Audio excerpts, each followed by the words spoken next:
Potrebbe andare in fallimento il bilancio del comune di Agrigento per via del canone da pagare al Parco Letterario di Agrigento a Villa Seta Luigi Pirandello. Il comune deve al Parco Letterario, gestito dall'ingegner Bernardo Barone, la somma di 160.000 euro annuo per 23 anni, che ammontano a circa 4 milioni di euro, comprese le spese e gli interessi. Il comune non ha mai pagato nessun canone, nonostante le determine commissariali e la sentenza del TAR. Ora la parola spetta all'ingegner Bernardo Barone, che è intenzionato ad effettuare i relativi atti giudiziari.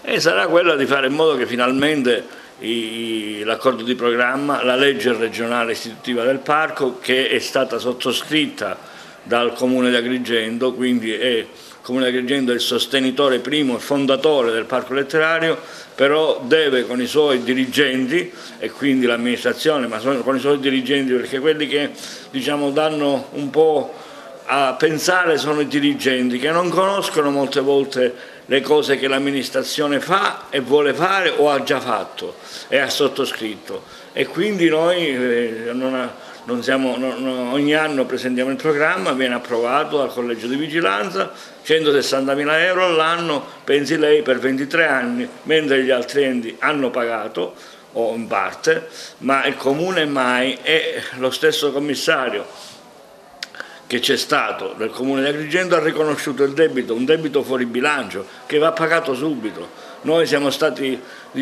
troppo ligi a che cosa? A quello che la Comunità Europea ci ha insegnato, quello di non fare polveroni.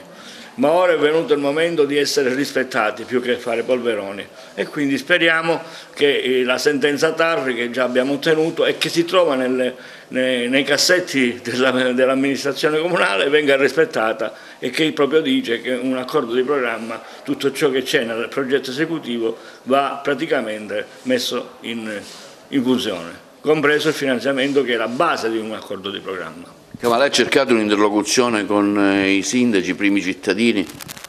Certo. Per avere questi soldi? Certo, ora però l'interlocuzione è stata sempre postergata di anno in anno, perché si mettono sempre, che cosa? Si mettono sempre al primo posto il fatto che il comune non ha fondi. Ma i fondi li deve cercare, ci sarà un commissario dello Stato che verrà anche per conto della Corte dei Conti, scusate la cacofonia, a controllare questo bilancio famoso che deve contenere il debito, ma deve contenere, secondo la legge regionale, deve contenere addirittura il capitolo di spesa, che non viene aperto, nemmeno per qualunque cifra, anche simbolica. Anche se a noi i soldi servono, perché dobbiamo lavorare, non possiamo lavorare e non pagare, o addirittura subire i decreti ingiuntivi delle ditte che lavorano per noi.